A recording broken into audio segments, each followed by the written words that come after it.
हर हर महादेव। जय शिव शंभु। महाशिवरात्रि की कथा। इस कथा का वर्णन शिव पुराण में किया गया है।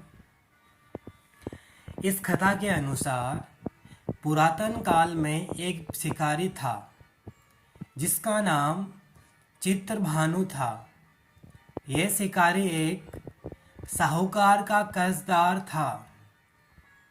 कर्ज न देने पाने की स्थिति में साहूकार ने उसे एक शिव मठ में बंदी बना दिया। संयोग से जिस दिन बंदी बनाया उस दिन महाशिवरात्रि थी। साहूकार ने इस दिन अपने घर में पूजा का आयोजन किया। पूजा के बाद कथा का पाठ किया गया। शिकारी भी पूजा और कथा में बताई गई बातों को ध्यान से सुनता रहा। पूजा का कार्यक्रम समाप्त होने के बाद साहूकार ने शिकारी को अपने पास बुलाया और उससे अगले दिन ऋण चुकाने की बात कही। इस पर शिकारी ने वचन दिया। साहूकार ने उसे मुक्त कर दिया।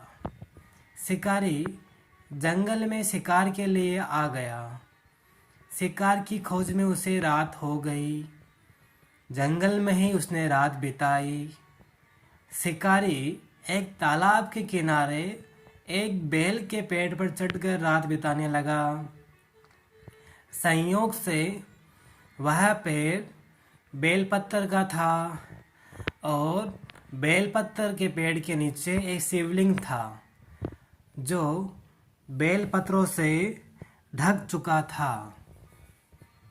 इस बात का शिकारी को कुछ भी पता नहीं था। आराम करने के लिए उसने बेलपत्र की कुछ शाखाएं तोड़ी। इस प्रक्रिया में कुछ बेलपत्र की पत्तियां शिवलिंग पर गिर पड़ी। शिकारी भूखा प्यासा उसी स्थान पर बैठा रहा। इस प्रकार से शिकारी का व्रत हो गया। तभी गर्भिणी हिरनी तालाब पर पानी पीने के लिए आई। शिकारी ने धनुष पर तीर चढ़ाकर हिरनी को मारने की जैसे ही कोशिश की वैसे ही हिरनी बोली, मैं गर्भ से हूँ, सीखकर ही बच्चे को जन्म दूंगी। तुम एक साथ दो जीवों की हत्या करोगे, यह उचित नहीं होगा। मैं अपने बच्चे को जन्म देकर शीघ्र ही तुम्हारे पास आ जाऊंगी, तब तुम मेरा शिकार कर लेना। शिकारी ने तीर वापस ले लिया। हिरनी भी वहां से चली गई। धनुष रखने में कुछ बेल पत्थर पुनः टूटकर शिवलिंग पर गिर गए। इस प्रकार उससे अनजाने में ही प्रथम प्रहर का पूजा पूर्ण हो गई। कुछ देर बाद एक और हिरनी उधर से निकली। पास आने पर शिकारी ने तुरंत ही धनुष पर तीर चढ़ाकर निशाना लगा दिया। लेकिन तभी हिरनी ने शिकारी से निवेदन किया कि मैं थोड़ी देर पहले ऋतु से निवृत्त हुई हूँ, कामातुर विरहिणी हूँ, अपने प्रिय को खोज रही हूँ। मैं अपने पति से मिलकर तुम्हारे पास आ जाऊंगी। शिकारी ने इस हिरनी को भी जाने दिया। इसके बाद तीसरी हिरनी दिखाई दी जो अपने बच्चों के साथ उधर से गुजर रही थी। शिकारी ने धनुष उठाकर निशाना साधा। शिकारी तीर को छोड़ने ही वाला था कि हिरनी बोली कि मैं इन बच्चों को इनके पिता को सौंप कर लौट आऊँगी, मुझे अभी जाने दे। शिकारी ने ऐसा करने से इनकार कर दिया। उसने बताया कि दो हिरने को मैं छोड़ चुका हूँ।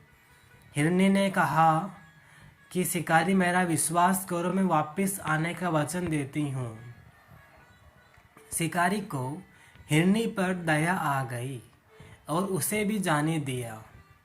उधर भूखा प्यासा शिकारी अनजाने में बेल की पत्तियां तोड़कर शिवलिंग पर फेंकता रहा।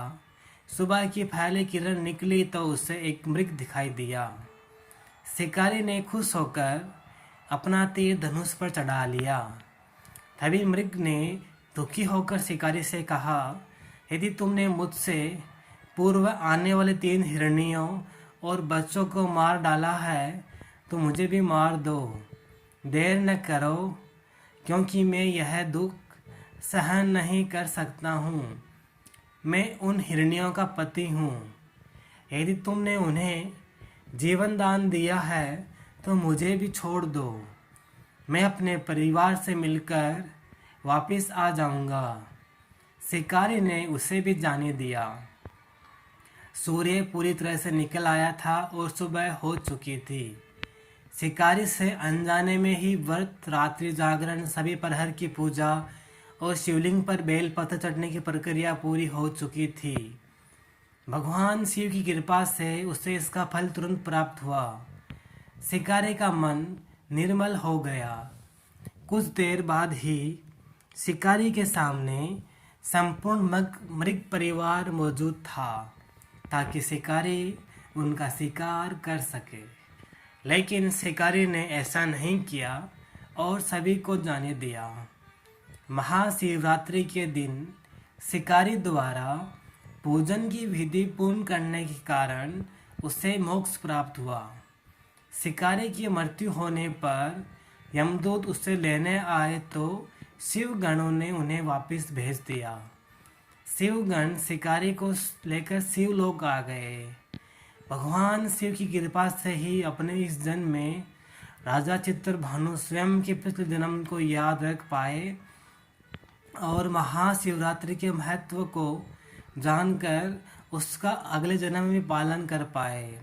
हे भोलेनाथ, हे शिव शंभु, हे महाकाल, जिस प्रकार आपने शिकारी को मोक्ष प्रदान करके जीवन के जन्म मरण के चक्कर से मुक्त करके अपना लोक प्रदान किया है, उसी प्रकार अपने सभी भक्तों पर अपनी कृपा बना के रखें।